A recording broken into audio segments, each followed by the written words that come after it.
কৃষ্ণগঞ্জের মাঝদিয়া সুধীর রঞ্জন লাহিড়ী মহাবিদ্যালয়ে 50 মিটারের মধ্যে দুটি বাংকার উদ্ধারের পর ভাজনঘাট এলাকা থেকে 2 রোহিঙ্গা ধরা পড়ার ঘটনায় ব্যাপক চাঞ্চল্য দেখা দিল।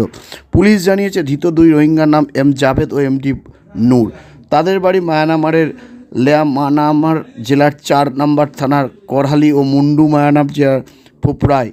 সোমবার তাদের কৃষ্ণনগর আদালতে তোলা হলে 14 দিনের জেল হেফাজত হয়। তারা বাংলাবাজার উদ্বাস্তু ক্যাম্পে থাকতে 1 বছর আগে এই দুজন কৃষ্ণগঞ্জ থানা এলাকা দিয়ে দেশে ঢুকেছিল। তারপর হায়দ্রাবাদ শ্রমিকের কাজ করে। কয়েকদিন আগে বাংলাদেশ থেকে দেশে টাকা দিয়ে প্রবেশ করেছিল এই 2 নাবালিকাকে নিয়ে এক রোহিঙ্গা। পরে সে গেদে স্টেশনে ট্রেনে উঠে শিয়ালদাতেও পৌঁছায়। তারপর মাঝদিয়া সুধীর রঞ্জন মহাবিদ্যালয়ে 50 মিটারের মধ্যে তাকে একটি বাগান থেকে বিএসএফ 2 দিন আগে 4টি বাংকারের সন্ধান পেয়েছে। সেই বাংকারের ভেতর থরে থরে ফেন্সিডিলের বোতল পাওয়া গেছে। ওই এলাকায় রাতের অন্ধকারে ফেন্সিডিল পাচারের কাজ হতো বলে জানা গেছে। তাই 1.5 কিমি এলাকার মধ্যে মাঠপাড়া এলাকা থেকে 2 জন রোহিঙ্গা ধরা পড়ার ঘটনায় উদ্বেগ দেখা দিয়েছে। ভাজনঘাট মাঠপাড়া এলাকার রবি রাতেই 18 থেকে 23 বছরের মধ্যে 2 জন ঘোরাঘুরি করলে স্থানীয়রা পুলিশের কাছে খবর পাঠায়। পুলিশ ওই 2 রোহিঙ্গার কাছে কোনো বৈধ কাগজপত্র না পেয়ে তাদের গ্রেপ্তার করেছে।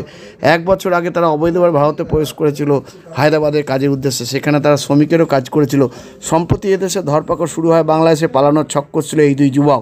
সোমবার ধৃতদের কৃষ্ণনগর আদালতে তোলা হয়। আর এই নিয়ে আজকাল আগামী বিশেষ প্রতিবেদন। কৃষ্ণগঞ্জের মাঝদিয়া কলেজের 50 মিটারের মধ্যে 4টি বাংকার উদ্ধারের পর ভাজনঘাট থেকে 2 রোহিঙ্গা ধৃতে চাঞ্চল্য।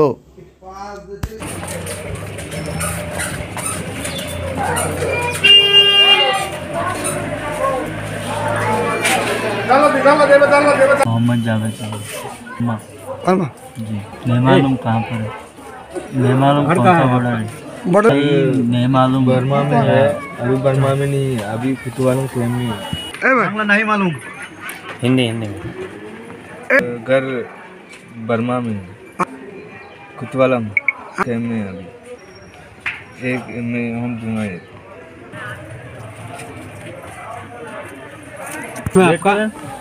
जावेद बर्मा से काम करने आया था इंडिया पर। वहाँ बांग्लादेश कैंप में जाने के लिए हैदराबाद से यहाँ पर है। यहाँ पहले कहीं भी नहीं है।